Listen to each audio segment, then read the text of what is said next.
Behind her calm eyes burned a vengeance, years in the making. In the ancient kingdom of Uronigbe, where the evening winds whispered secrets through the tall raffia trees and the royal palace stood like a giant watching over its people, a young woman named Odion carried a burden older than her beauty. Odion was the daughter of Obokan, once the most respected herbalist in the land. Her father was a man of wisdom, of roots and rituals, who healed both wounds and hearts. But one fateful year, during the passing of the late Oba, everything changed. Obokan was falsely accused of poisoning the king. There was no trial, only whispers and accusations, and before the next market day, he was dragged to the palace square and beheaded. His lands were seized, his family name was stained. His daughter, barely 10, stood hidden in the shadows, watching the guards tear away the only man who ever called her my jewel. The true villain? Chief Idwose, a cunning nobleman with a greedy eye and a serpent's tongue. It was he who spread the lies, he who paid the guards, he who rose in power, while Odion and her mother, Asosa, fell into silence and shame. But children do not forget injustice, and Odion, as she grew, did not forget her father's blood soaking into the earth. Years passed. Odion blossomed into a woman of striking beauty.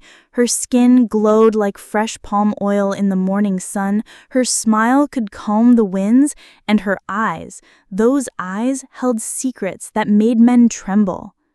During the annual Igue Festival, when maidens danced before the Oba, Odion's grace turned heads and her name danced on every tongue.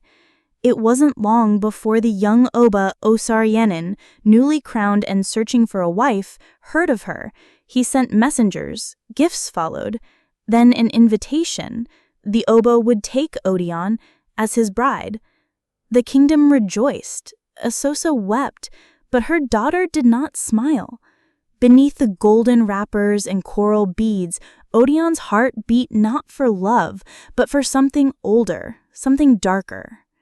The night before the wedding, as stars painted the sky with light, Odion left her compound and made her way to a small hut on the edge of the forest. Inside sat Erebor, the blind seer, once a friend of her father and a silent witness to the past. "You're sure of this path?" he asked, his voice crackling like dry leaves. Odion knelt beside him. "Vengeance is the only bride I'll wed," she whispered. Erebor sighed. "Be careful, child. The fire that burns your enemy may also burn your soul." But Odion had already made her choice. The day of the wedding arrived. The kingdom buzzed with celebration. Drummers beat rhythms into the earth. Women ululated. Odion was dressed in royal red, her head adorned with a crown of coral. She was a vision, a goddess in human form. As she walked into the palace courtyard, all eyes followed her, but hers sought only one man, not the king, not the crowd, but Chief Idwose, who stood beside the Oba, like a loyal dog hiding a bloody mouth. The ceremony began. The Oba reached out his hand, smiling warmly, but as Odion knelt before him, she rose with fire in her voice. "My king," she said clearly, her words cutting through the music, "before you make me your queen, hear the truth behind your throne." Gasps filled the air, faces turned pale. Odion reached into her wrapper and pulled out a folded parchment, a sealed confession written in the trembling hand of a dying palace guard. It told of poison, of bribes, of lies, and at the center of it all was the name Idwose. The Oba's eyes narrowed. He turned to his chief advisor, whose face had turned a shade paler than yam flour. Guards moved. Idwose stuttered, then tried to run, but the people of Uronigbe had heard enough. Justice was swift. Idwose was stripped of his titles, his lands, and his dignity. He was banished beyond the hills, never to return. The Oba, stunned and humbled, turned to Odion. You have saved a kingdom. Will you still wear the crown? But Odion stepped back. I came not to wear the crown, she said softly, but still filled with power. I came to free my father's spirit. She walked out of the palace gates, held high, not as a bride, but as a legend.